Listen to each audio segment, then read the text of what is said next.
Aleyküm selam ve rahmetullahi ve berekatü. Yaxshi farzand sağlar. Fiyat bir Müslüman doğumuz so'rabdir, tasvir barada. Chunki ko'p ziyada shu vaqtda texnoloji peshrafт eden, taraqqiy eden mujrimlar hamda taniliyor. Kameralar her joyga nasb edilsa, kim mujrimda ya tezkiralarda ham aks bo'liyor. Shuning zariyasi bilan niragidan ma'lum bo'liyor. Yo bu dar haqiqat tezkiralarda o'zining bir narsa shu vaqtda mana shu taza tezkiraki elektroniki tezkirada bir narsasi va ana shuning zariyasi bilan ziyodatar ma'lumot yorlar. Bahar payda ki her zatta ham bor. Payda uchun shariatda bir narsa naravo bo'lsa, nazar bu payda halol ya joiz bo'lib bilmiyor. Paydasiz narsa ki yo'q ku dunyoda hech bir narsa. O'g'irlikda payda bor. Kiysangiz puldan doliyor. Ol odam bechora bir yillab topan narsasini siz bir soatda ko'tariyorsan. Qancha payda bo'ldi? Qatl nohaqda ham payda boriki taskini g'azab geliyor. Zinoda payda boriki taskini shahvat geliyor. Qaysi narsa boriki uning foydasi yo'q bo'lsa, gel foydalarni bir hosil edil deysangiz, onda hamma narsa ham joiz bo'lsin, onda zina ham joiz bo'lsin, alayazbillah. Qatl va o'g'irlik ham joiz bo'lsin. Yo'l qaytarib olishlik ham joiz bo'lsin. Bir sellamda qancha da'atlar alıyorsun. Bizler paydanın adamıda, bizler ahkamatın adamı. Nameki şeriatta rava, bizler onu rava biliyoruz. Nameki şeriatta narava bo'lsa, onu narava deyip ondan perhiz edişlik gerek. Velev ki paydası olsun. Biz paydadan bizarız, paydadan tirbiz. Payda aslında zerratımız yok. Bizlerin zerratımız Allah Celaluhu'nun hükmüne, Resulullah sallallahu aleyhi ve sellem'in mübarek sünnetlerine, İmam Azam rahmetullahi aleyhi'nin mezhebine bizim zerratımız var. Payda bo'lsin bo'lmasin bizlar shuni aytib bermeli. Yaqiniy bilyapsan payda shunda. Alloh Jalaluhu biz uchun paydamiz uchun shu ahkomati bizlarga nozil etdi va bir narsalardan Alloh Jalaluhu bizlarga man etdi. Namadan ekan man edibdir? Biz yaqiniy bilyorsak bizlarning paydamiz uchun shundan man edibdir. Alloh Jalaluhu shu raqam bir zatiki varaul vara zat paydadan ham pak, nuqsondan ham pak. Payda ham bizlarga, nuqson ham bizlarga. Shu jihatdan tasvir harom. Ve haramın zariyesi bilen hizmet din, der hakikat dinin hizmetida dini bednam edişlik, dine bihurmatlık edişlik. Bu dinin hizmetida bu. Bu gayri dinin hizmeti. Bu dini tahkir edişlik, hakir edişlik aleyhazbillah. Ama kaldı ki Zakir Naik ama ediptir.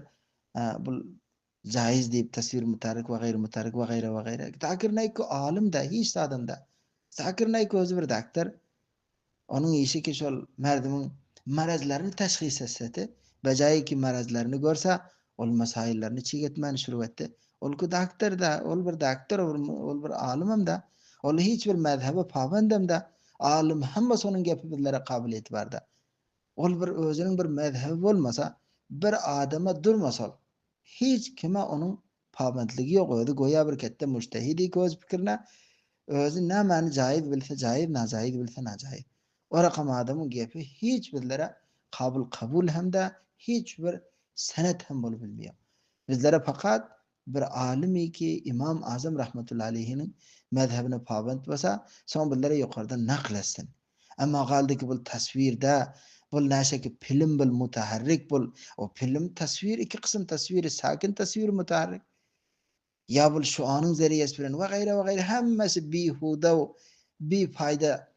Bu tahqiqat elhamdülillah bu tahqiqatların hemmesini mayda edip emir müminin sahibi aytdı ki şu her surette hammasi haram deydi. Bu mening faysalam belki ulama-i kiramın faysalası deydi. Subhanallah. Allah Celaluhu bizüsün emir müminimize birlik yılda belki kıyamete çelli ömür versin.